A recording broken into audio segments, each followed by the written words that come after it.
guys, welcome back to my channel and ఈరోజు recipe aloo బటానీ gravy and this is for chapati. Late చేయకుండా let's go to the video. First pan తీసుకొని దాంట్లో oil వేసుకుందాం. ఒక 3 to 4 spoon oil వేసుకున్నా నేను. అది వేడెక్కిన తర్వాత దాంట్లో ఆనియన్ స్లైసెస్, ఆనియన్ నేను 1.5 తీసుకున్నా ఇక్కడ. దీన్ని వేగించుకోవాలి, ఫ్రై చేసుకోవాలి ఆయిల్లో ఒక 2 to 3 minutes in medium flame, golden colour వచ్చే వరకు. అండ్ గాయస్, నా ఛానల్ని సబ్స్క్రైబ్ చేయడం మర్చిపోకండి ప్లీజ్.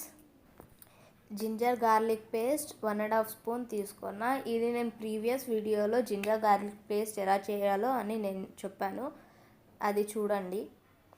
అండ్ ఈ కలర్ వచ్చిన తర్వాత టమాటోస్ యాడ్ చేసుకోవాలి. టమాటో నేను 1.5 తీసుకున్నా.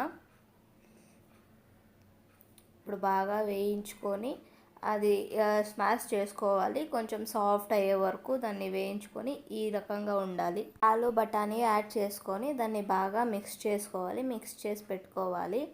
నేను ఆలూ చిన్న స్లైస్గా కట్ చేసుకున్నా. అండ్ బఠానీ పచ్చి బఠానీ కాబట్టి దీన్ని నానబెట్టుకొని చేసుకోవాల్సిన అవసరం ఏం లేదు, దాన్ని అట్లే వేసుకోవచ్చు. దీన్ని మిక్స్ చేసి పెట్టుకోవాలి. మీడియం ఫ్లేమ్లో పెట్టుకొని ఇవన్నీ చేసుకోండి. దాని తర్వాత ఉడకాలన్నప్పుడు హై ఫ్లేమ్లో పెట్టుకొని ఉడికించుకోండి. దీంట్లో మసాలాస్ నార్మల్ ఇంట్లో ఏముంటాయో అవే మసాలాస్, ఎక్స్ట్రా ఏం లేదు. ఫస్ట్ వచ్చి చిల్లీ పౌడర్ 1 స్పూన్ తీసుకున్నాం. అండ్ సాల్ట్ 1.5,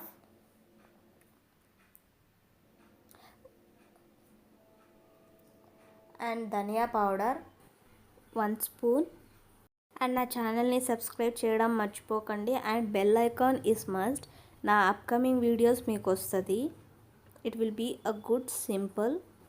చిటికెడు పసుపు యాడ్ చేసుకున్న తర్వాత ఈ అన్నిటిని మిక్స్ చేసుకోవాలి. గాయస్, మీరు ఇంకా త్వరగా చేసుకోవాలి, ఒక 10-15 మినిట్స్లో అయిపోవాలన్నప్పుడు మీరు కుక్కర్లో పెట్టుకోవచ్చు. సేమ్ అన్ని మసాలాస్ అన్నీ యాడ్ చేసిన తర్వాత 1 విజిల్కి పెట్టుకుంటా అండ్ మీ గ్రేవీ రెడీ అయిపోతుంది. ఆలూ లవర్స్కి అయితే ఈ గ్రేవీ అయితే చాలా బాగుంటుంది. ఈజీ కాబట్టి మీరు ఎప్పుడూ చేసుకొని తింటారు. ఈ టేస్ట్ అంత బాగుంటుంది. నేను కూడా దాంట్లో ఒక్కదాన్ని, నాకు కూడా ఆలు అంటే చాలా ఇష్టం.